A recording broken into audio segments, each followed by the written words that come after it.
Tak, aku sekarang ni tengah tengok cerita hantu ke cerita Indiana Jones. Punyalah kebal keluarga ni dah 3 season seorang je yang mati. Kau guna ilmu apa ni bagi tahu aku? Hantu tu daripada yang pertama sampai yang ketiga ni asyik berbisik-bisik.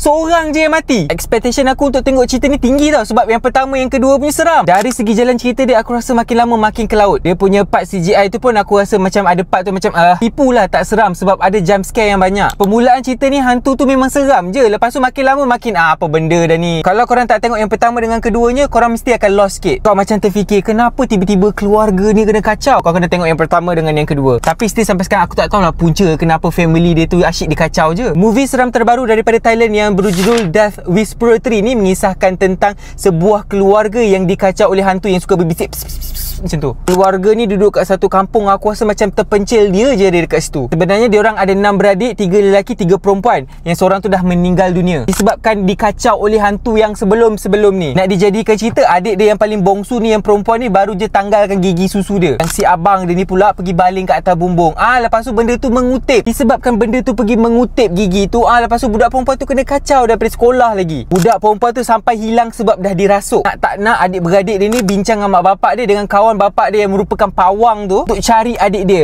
Dekat mana tu dia kena pergi panggil adik dia yang meninggal dunia tu untuk tolong. Masa part ni seram sebab aku rasa dia pergi panggil benda tu. Lepas tu ada syarat-syarat yang dia tak boleh buat. Dan masa tu aku macam terfikir, tu adik dia ke sebenarnya hantu lain. Entah macam mana tersilap langkah. Lepas tu abang dia yang sulung ni terpergi dekat satu hutan yang memang tak tahulah hutan tu dekat mana. Masa ni lah dia terjumpa macam dengan satu hantu ni. Hantu ni macam nenek kebayan pun ada juga. Dia bagi tahulah, kalau kau nak jumpa adik kau, kau kena datang sini. Cari jawapan. Dapat jawapan dia, kena pergi dekat satu hutan tu untuk cari adik dia. Bila dia nak masuk kat hutan tu, orang yang jaga dekat hutan tu, penduduk yang duduk kat pinggir-pinggir tu cakap, kenapa kau nak masuk kat sini? Sebab sini tempat bahaya. Ni macam tempat tinggal penghuni-penghuni neraka yang tak boleh bebas, tak boleh keluar. Aku malas nak cerita panjang lah. Pada aku cerita ni biasa-biasa je. Kalau korang nak pergi tengok sendiri kat wayang. Dah, itu saja daripada aku. Assalamualaikum. Bye.